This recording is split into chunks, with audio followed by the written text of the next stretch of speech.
معزز سامعین کرام، میں نے سورہ ابراہیم کی آیت نمبر 47 کی ایک حصے کی تلاوت کا شرف حاصل کیا ہے۔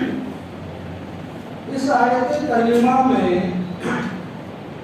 کل 3 حصے ہیں، 3 جز ہیں۔ معانی کے اعتبار سے ایک آیت، اس کے 3 حصے اور تینوں حصوں پر الگ الگ گفتگو ہے۔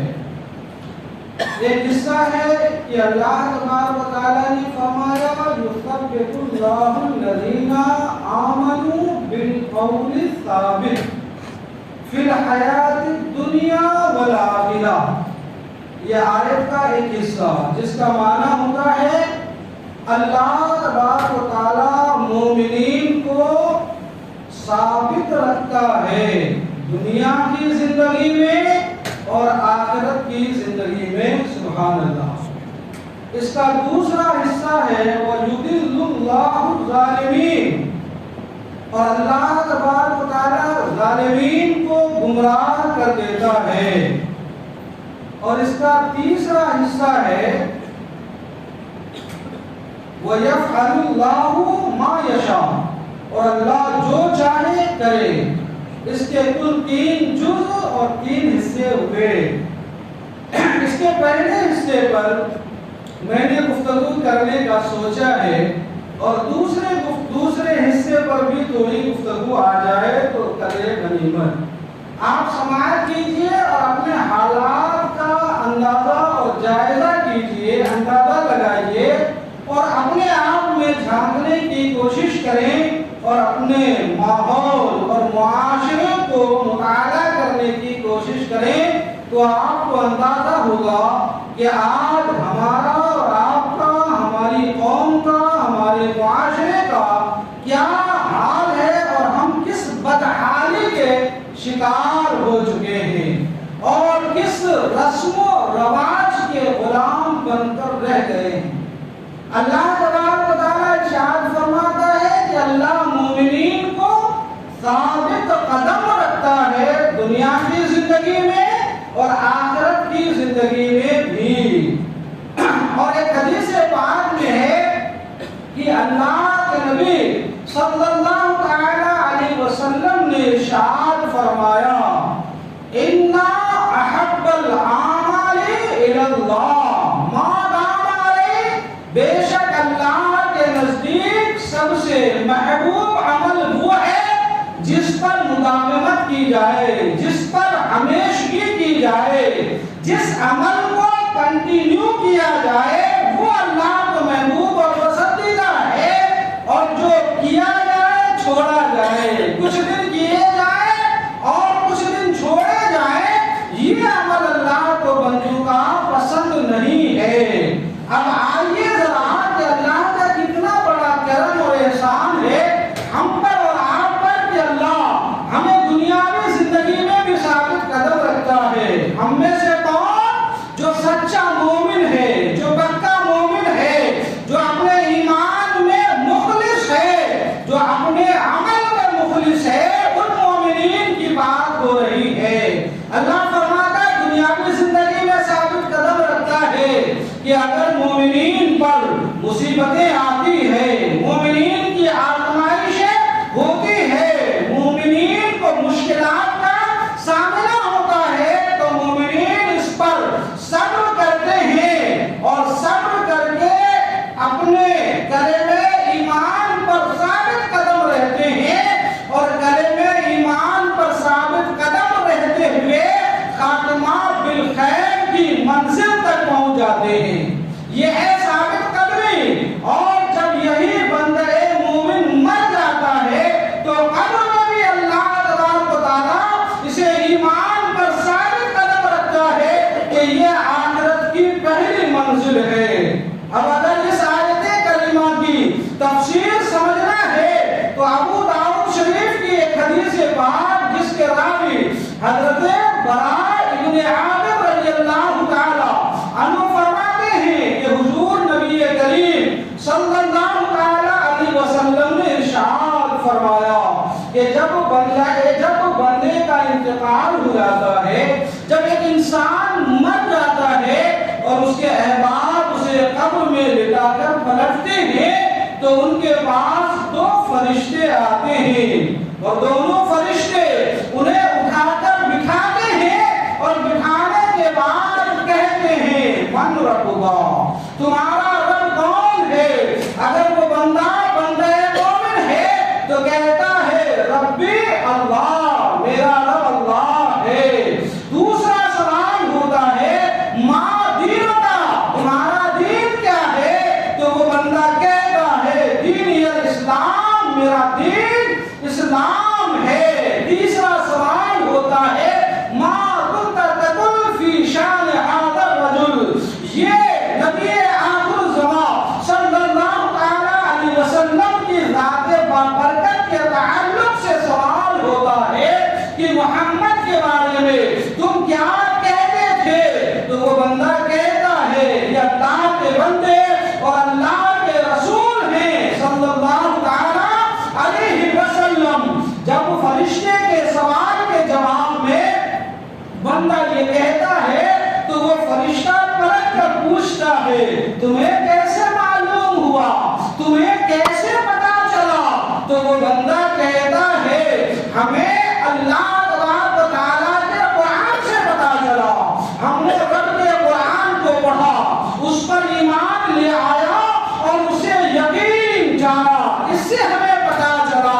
تو اب آسمان سے ندا آتی ہے، اس ندا میں کہا جاتا ہے میرے بندے نے سچ کہا کہ یہ سبحان اللہ، ہمارے ساتھ بھی اللہ کرے کہ یہی ہو اور ہمیں یہ نصیب ہو۔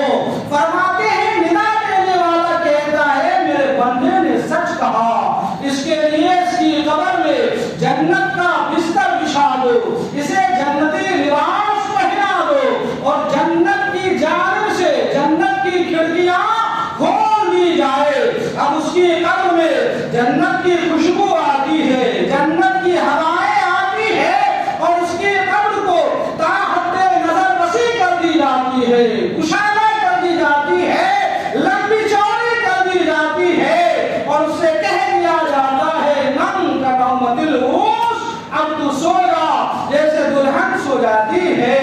وہ بندہ جو آرام سے سو جاتا ہے، فرماتے ہیں مفسرین کہ اس آیت کریمہ کی تفسیر یہی ہے کہ اللہ تبارک و تعالیٰ نے اپنے بندے کو دنیا میں مصیبتوں کے وقت صبر عطا فرما کر جو ہے کلمہ ایمان پر ثابت قدم رکھا اور قبر میں ان سوالات کے جوابات نصیب فرما کر قبر میں آخرت کے اول حساب میں بھی ثابت قدمی عطا فرما دیا۔ ایک دوسرا بندہ جس کے پاس ایمان نہیں ہوتا، جو مومن نہیں ہوتا، اس سے بھی سوال ہوتا ہے من ربکا، ما دینکا، ما کنت تقول فی شان ھذا الرجل۔ اس کے تمام سوالات کے جوابات میں وہ بندہ جو مومن نہیں ہوتا وہ کہتا ہے ہاں ہاں لا ادری، ہائے افسوس ہمیں نہیں پتا، ہائے افسوس ہمیں نہیں معلوم، ہائے افسوس ہمیں نہیں خبر۔ اللہ اکبر، اللہ اکبر۔ پھر آسمان کی طرف سے ندا آتی ہے اس نے جھوٹ بولا، یہ جھوٹ بول رہا ہے، اس کے لیے جہنم کی آگ کا بچھونا بچھا دو، اسے جہنم کی آگ کا لباس پہنا دو اور اس کی طرف جو ہے جہنم کی کھڑکیاں کھول دو، وہاں کی بدبو اور گرم ہوائیں آتی رہتی ہے۔ اللہ اکبر۔ اور اس کی قبر کو اس پر تنگ کر دی جاتی ہے، اتنی تنگ کی جاتی ہے کہ ادھر کی پسلیاں ادھر ہو جاتی، ادھر کی پسلیاں ادھر ہو جاتی ہے اور دو اندھے اور بہرے فرشتے اس پر مسلط کر دیے جاتے ہیں جن کے ہاتھوں میں لوہے کے بڑے ہتھوڑے ہوتے ہیں۔ میرے نبی فرماتے ہیں اگر ان ہتھوڑے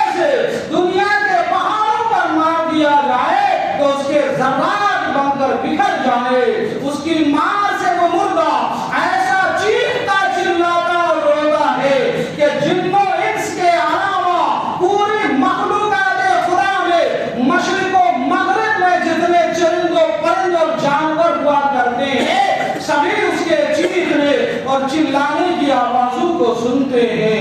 اللہ اکبر، آپ نے کبھی مشاہدہ کیا ہوگا قبرستان کے کنارے سے جاتے ہوئے جانور، بھیڑ بکریاں، گائے بیل بھینس اور گھوڑے آپ نے دیکھا ہو، کبھی اس انداز سے بھٹکتے ہیں کہ وہ مالک کے ہاتھ نہیں آتے۔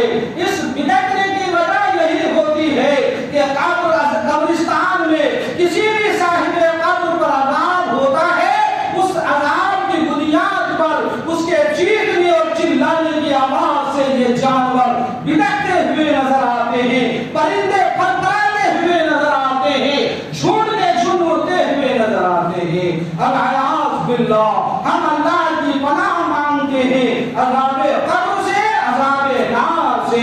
اللہ ہمیں اپنی پناہ عطا فرمائے۔ تو اللہ مومنین کو دنیاوی زندگی میں ثابت قدمی عطا فرماتا ہے، قبر میں جو آخرت کی پہلی منزل ہے وہاں ثابت قدمی عطا فرماتا ہے۔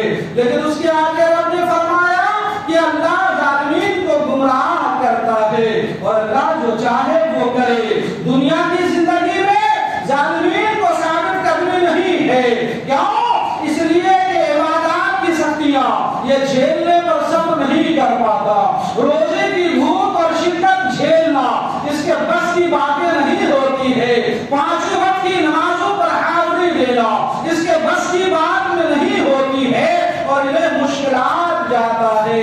اللہ اکبر، یہ صبر نہیں کر پاتے اور آخر ہی یہ جو ہے خاتمہ بشر کی طرف پہنچ جاتا ہے۔ اور اس طرح قبر میں بھی ہاں ہاں لا ادری کا جواب دے کر اپنی زندگی قبر کو جو ہے کیا بنا لیتا ہے؟ جہنم کا گڑھا بنا لیتا ہے۔ اللہ اکبر۔ مسلمانوں ذرا آئیے میں آپ کو چند حدیثیں سناؤں۔ جو پہلی حدیث میں نے بخاری کی آپ کو سنایا، حضور فرماتے ہیں اِنَّا أَحَبَّ الْأَعْمَالِ إِلَى اللَّهِ، اللہ کے نزدیک سب سے بڑا، سب سے محبوب عمل بندوں کا کیا ہے؟ مَا دَامَ عَلَيْهِ، جس پر ہمیشگی کی جائے، جس پر مداومت کی جائے۔ اب اعمال دو طرح کے ہیں، کچھ اعمال فرائض و واجبات میں سے ہیں اور کچھ اعمال مستحبات میں سے ہیں۔ جو واجبات و فرائض میں سے ہے اس میں کمی بیشی کرنے کا بندے کو کوئی اختیار نہیں ہے۔ 5 وقت نماز فرض ہے، پڑھنا ہی ہے، جو واجب ہے اسے پڑھنا ہی ہے، ماہ رمضان کے روزے فرض ہے اسے کرنا ہی ہے، اور جو ہے مالداروں پر زکوٰۃ فرض ہے اسے دینا ہی ہے۔ جو فرض اور واجب ہے اس میں کمی بیشی کی کوئی گنجائش نہیں، اور جو حرام ہے، منہیات الہی ہے، اس کے قریب جانے کی بندوں کو اجازت نہیں ہے۔ اس کے علاوہ کچھ نوافل ہیں، مستحبات ہیں، اس کے تعلق سے نبی فرماتے ہیں کہ لوگوں تم اتنا ہی نفل پڑھنا شروع کرو، اتنا ہی مستحب عمل کرنا شروع کرو جس پر دائم رہ سکو، مسلسل کر سکو، جس پر قائم رہ سکو، اور کسی حال میں بھی تم اسے نہ چھوڑو۔ وَإِنْ اللَّهَ، اگرچہ وہ تھوڑے ہوں، اگرچہ وہ مختصر ہوں، ایسا نہیں کہ ایک وقت آیا تو نوافل پر نوافل، سجدوں پر سجدے، قیام پر قیام ہو رہا ہے اور ابھی دل نے کروٹیں ہی کیا لی کہ اب ویرانیاں ہی ویرانیاں ہے۔ آج ہمارا معاشرہ یہی نہیں ہے، ہمارا حال یہی نہیں ہے۔ آج سے پچھلے جمعہ اس وقت مسجد میں جگہ نہ مل رہی تھی اور آج ابھی 8 دن نہ گزرے ہیں، ہمارا عالم یہ ہے کہ ہماری مسجدیں ویرانیوں کو سستیاں کر رہی ہیں، ہمارے وضو خانے جو ہے وضو بنانے والے مصلیان کو ترس رہے ہیں، اب سجدے کرنے والے بس یوں کہہ لیجئے وہ جو دیر سے 2 صف تھی وہ رہ گئی، باقی 5-7 صفیں تھی وہ کہاں غائب ہو گئی، وہ کہاں چلے گئے؟ بس 1 مہینہ نوافل پڑھ لیے ہو گیا، 1 مہینے تلاوت کر لی ہو گیا، 1 مہینے صدقات کر لیے ہو گیا۔ کیا ہم اور آپ میں سے کوئی یہ کہہ سکتا ہے کہ صرف ہم 1 مہینے کے مسلمان ہیں، صرف ماہ رمضان ہی میں ہم مومن ہیں، باقی 11 مہینوں کا کیا؟ میری تقریر آپ نے شروعات کی یاد رکھی ہوگی تو میں نے کہا تھا ماہ رمضان کا فلسفہ یہ ہے کہ اللہ نے ہمیں تقویٰ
نہیں کھولتا، اٹھ کر بیٹھتا نہیں، اسے نیند نہیں کہتے، اسے غفلت کہتے ہیں، اسے تجاہل عارفانہ کہتے ہیں، اسے نہ اٹھنے کا عزم مصمم کہتے ہیں، سدھرنا سدھرنے کی ایک طریقے کی قسم کہتے ہیں۔ بندہ جاگ رہا ہے اور اسے آپ جگائیے تو کوئی جگا سکتا ہے؟ وہ کسی نے کہا تھا، کسی نے کہا ہے بزرگوں نے، ایک شخص ہے وہ کہتا تھا کہ مجھے کوئی منوا ہی نہیں سکتا ہے، ایک شخص نے کہا کہ میں تمہیں قائل کر دوں گا، میں تمہیں منا لوں گا۔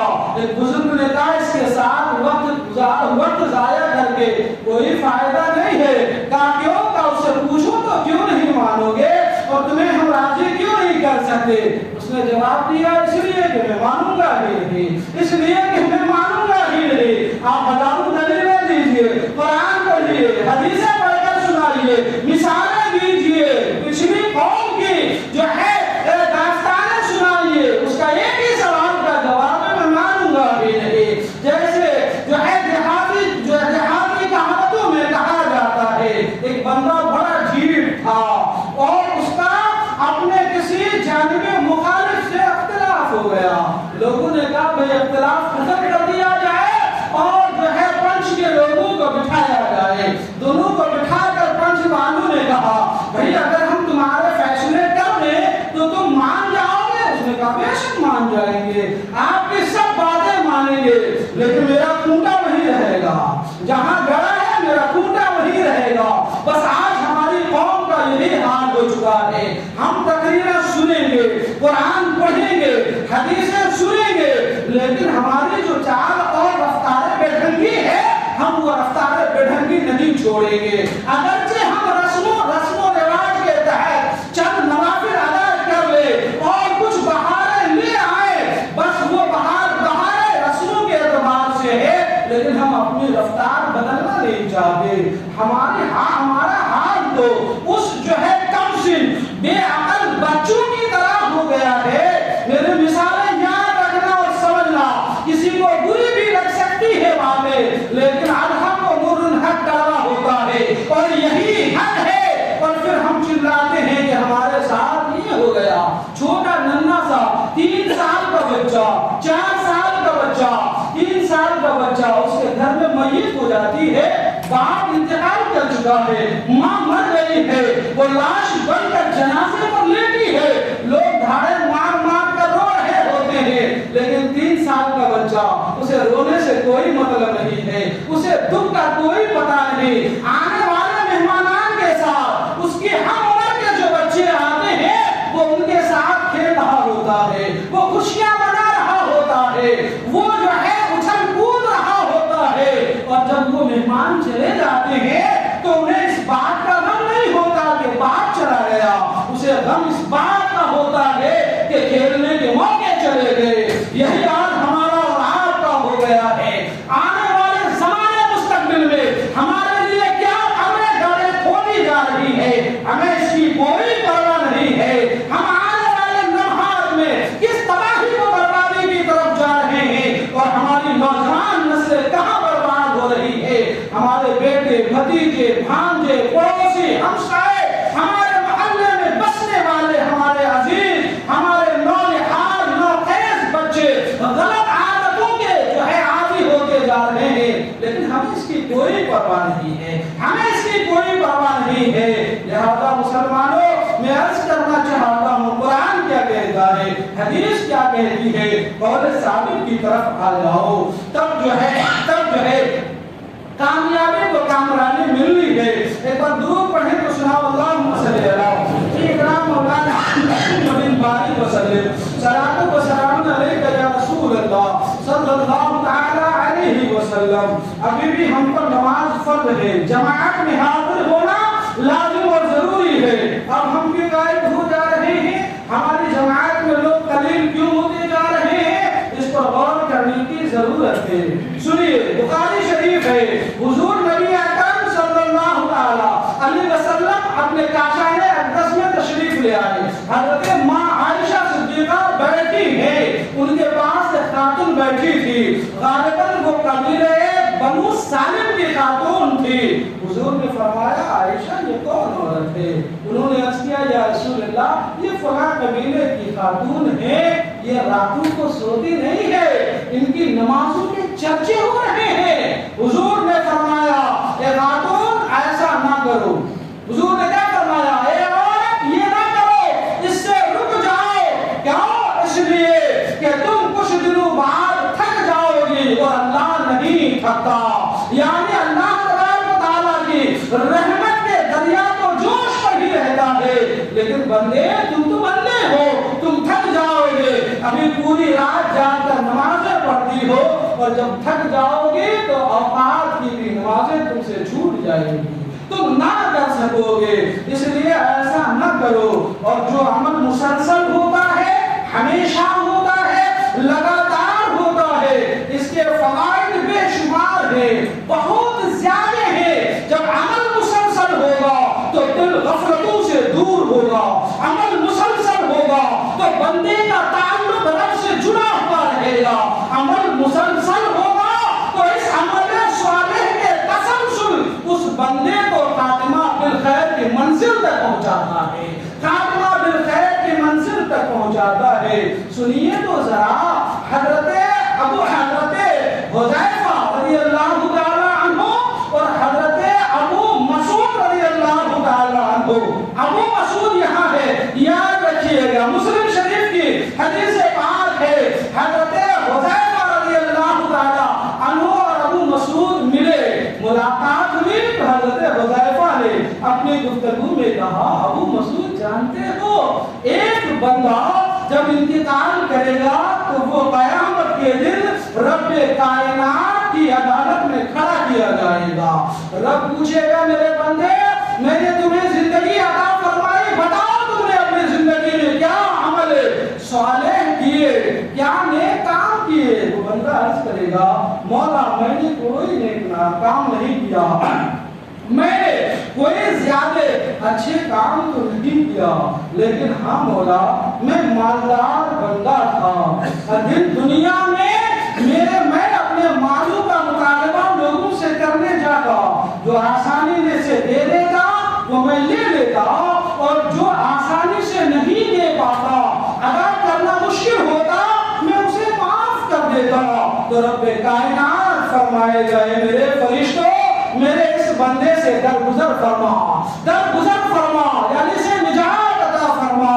تو حضرت ابو مسعود رضی اللہ تعالی عنہ نے ارشاد فرمایا ہاں کنا سمعت رسول اللہ, میں نے رسول اللہ سے یہی حدیث پاک اپنے کانوں سے سنا ہے. سبحان اللہ. یہ مسلسل عمل کی ترغیب اور تربیت ہے. اور آگے سنیے بہت مشہور حدیث ہے, اگر آپ ذہن قریب کریں ایک بار درود پڑھیے اللہم صلی علی سیدنا مولانا محمد بن بارک وسلم صلاۃ و سلام علیک یا رسول اللہ صلی اللہ تعالی علیہ وسلم. میرے آقا حضور نبی رحمت صلی اللہ تعالی علیہ وسلم نے نمازوں کی ترغیب دیتے ہوئے اور عمل مسلسل کی ترغیب دیتے ہوئے کیا ارشاد فرمایا. یہ حدیث بہت مشہور ہے, حتیٰ کہ باہر شریعت کے نماز کے بیان میں بھی یہ حدیث مشہور ہے. آپ دیکھیں کتابوں میں فرماتے حضور نے فرمایا میرے غلاموں سنو تو ذرا, خیال تو کرو ذرا, غور تو کرو ذرا. جس کے گھر کے آگے ایک نہر بہتی ہو, جس کے گھر کے سامنے ایک دریا بہتا ہو, نہر بہتی ہو, اور وہ بندہ دن کے 5 وقت اپنے اس بہتے ہوئے نہر میں غسل کرتا ہو, نہاتا ہو, تو بتاؤ کیا اس کے جسم پر کوئی میل اور کچیل باقی رہ جائے گی؟ غلاموں نے عرض کیا نہیں یا رسول اللہ. تو میرے آقا نے ارشاد فرمایا بس 5 وقت کے نمازوں کی یہی مثال ہے. سبحان اللہ. پابندی سے اگر کوئی 5 وقت کی نمازیں پڑھتا ہے تو اس کے گناہ صغائر کی تمام گندگیاں یہ نمازیں پڑھنے سے دور جایا کرتی ہے, کیونکہ حضور نے فرمایا ایک نماز اور دوسری نماز کے درمیان کا جو وقت ہوتا ہے اس میں بندے جو گناہ صغائر اور چھوٹے گناہ کر لیتے ہیں وہ دونوں نمازوں کی وجہ سے, دونوں نمازوں کی بنیاد پر درمیان کے لیکن آج ہمارا عمل کیا ہے؟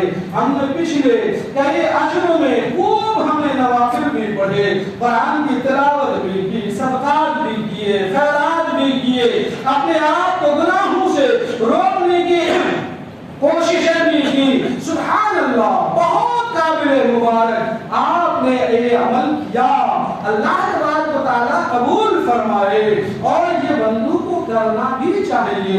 لیکن میں کہنا یہ چاہتا ہوں کہ صرف ایک ہی مہینہ نہیں، موسمی اور رسمی عبادتیں نہیں، بلکہ اس میں تسلسل ہونا چاہیے، کنٹینیو ہونی چاہیے، لگاتار ہونی چاہیے، بیچ میں چھوڑ کر نہیں ہونا چاہیے۔ اس لیے بڑے علماء کرام سے جب نئے نمازی حضرات مسئلے دریافت کرتے تو وہ علماء، محققین، مفتیان کرام انہیں مشورہ یہ دیتے ہیں، آپ نے نمازیں شروع کی ہے، 5 وقت کے فرائض اور سنت مؤکدہ اور واجبات ہی ادا کرو، کرتے کرتے عادت لگ جائے گی، ان مشکلات کو جھیلنے کی عادت ہو جائے گی، اور جب ان مشکلات کو جھیل کر اسے آپ اپنی زندگی کا حسین لمحہ تصور کرنے لگو اور عبادت سمجھنے لگو، تو اب اپنی وسعت اور طاقت کے مطابق جتنا کر سکو پھر نوافل بڑھاتے رہو۔